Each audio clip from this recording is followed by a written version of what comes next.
The last month has been absolute chaos. Good chaos though. The birthing waters of new, of exciting things. If you haven't seen or heard the Anima, a sleep token theory video, go check it out. I'm gonna link it down below. Since that came out, a little under a week ago now, 4,000 views, so many comments, so many DMs, emails, people saying thank you. People saying that they ugly cried throughout it as I helped unlock and integrate parts of themselves to becoming more united, to becoming more whole, individuated. That is what it is about. This is what my purpose is. My purpose is to help people awaken, to help people remove the masks of persona, to be able to become all that they can become. And in line with that, for me to be able to remove my mask further and step wholly into the capital S self, to become all that I can be, to be able to present all that I can present, to be able to help as many people as I can help. I don't know what to do with this. I channeled this.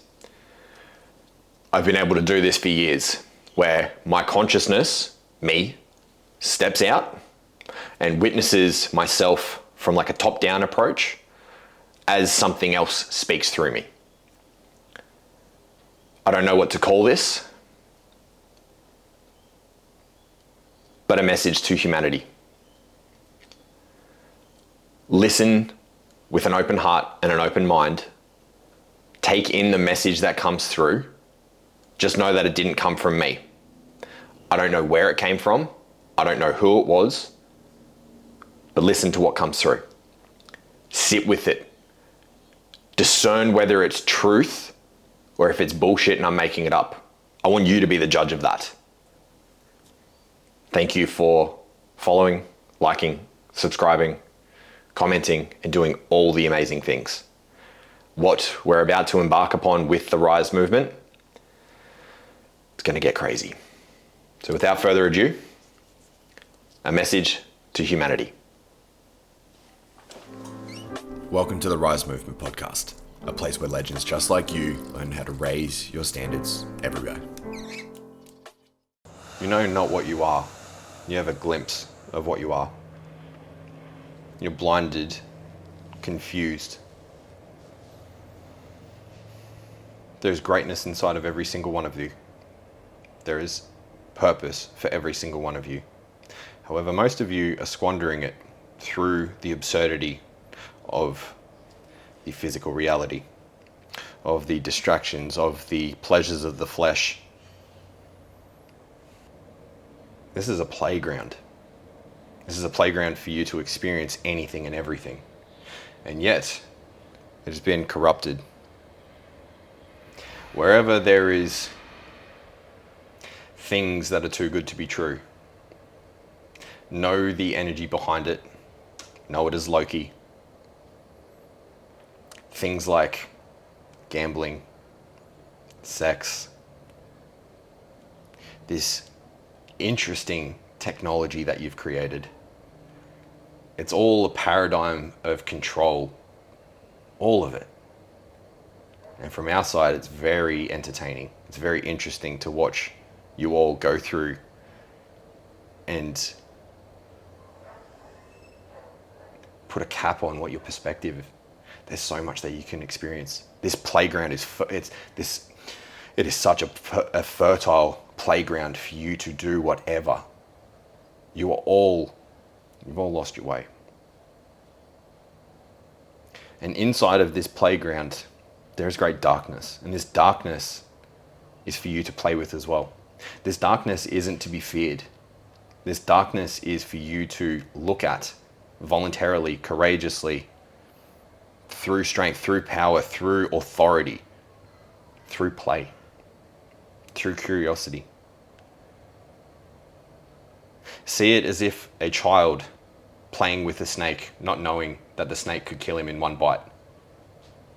Having reverence for all of the darkness and the atrocities and the pain and the violence and the manipulation, and understand that this energy is just calling for you to play with it, calling for you to play with it from authority, from your place of divinity. This isn't for you to fear. This isn't for you to get angry at. This isn't for you to demonize. This isn't for you to cause war between one another. This is a fertile playground for you to play with all of it. However, there is a great man that lived relatively close to where you are in this concept of time. Gee, what a concept. Fascinating. And he said, beware of staring into the abyss, but sometimes the abyss stares back. Do not lurk in the darkness, because it will entice you, much like a siren calling. It will give you and present to you all of the things that you think that you want in this physical reality, when really it's just anchoring you into this density. Hence the cycle of reincarnation. The people that get captivated into the great riches, what a concept.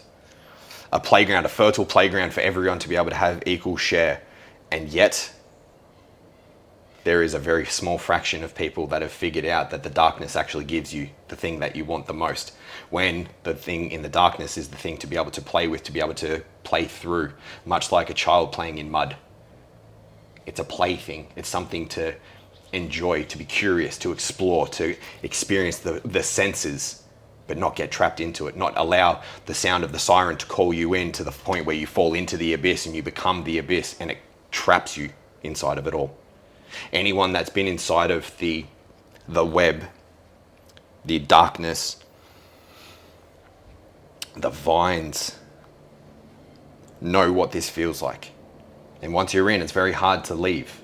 The only way that you can actually leave is to make amends, but most people are too afraid. Once they get down into the depths, they can't make amends and recognize the error in their ways, recognize they dove too far into the pleasures of the flesh. It's okay to have pleasures of the flesh. This playground is perfect for that. However, doing it through higher authority, doing it through intention, doing it through purpose and curiosity. Not doing it because you feel so insecure and unloved and unworthy inside of yourself that you have to hold on to something in this temporary place. The people that are literally selling their soul, they are willingly entering into a contract to constantly return to this plane. They're stuck in a karmic cycle. And because they don't know what they're doing and getting stuck down into the depths, they will be forced to do this cycle, this pattern, over and over and over. And whilst they might die in the physical, they'll return, they'll come back in at the same time and space, because this is what they're here, stuck in this level, this wheel of karma. Why do you think there's so many souls coming to this earth right now? The time of the upheaval, the time of the veil lifting, the time of reckoning is for us to be able to witness everything as the playground. Because none of this matters. But it is the most important thing that everyone will ever experience. This is all such temporary. It's beautiful. It's beautiful because it is temporary. I haven't been able to come here in a long time. And I speak to you through this vessel in remembrance, in honor of every single one of you out there. You do not know what you are missing out on by not playing with everything that's available to you. And I want to leave you this. In the time of the upheaval, remembering that this too shall pass. This upheaval is a necessary energetic purge because of the level of depth, darkness, depravity, that humanity has gotten stuck in. But you can rise once more. Humanity has done it many times. There's been many cycles. Think back to the ancient civilizations that you guys know of. There's many more to be found. There's a shelf along North America, and that shelf was created as the ending of one of the previous civilizations. It's very fertile ground there. That will be the new place when what is coming is coming. The same as Australia. There is this ridge, this spine. The same thing happened. What will happen again. What has happened will happen again. I worry for Europe. From this other side, looking at what is to come, what is the majority of Europe will be no longer. There will be a great cleansing. And those that haven't learnt their lesson this time round will not be coming back. But I can't tell you any further on that. Thank you for being with me today. Thank you for subscribing and leaving a review. It really helps us out. Until next time, take care and much love.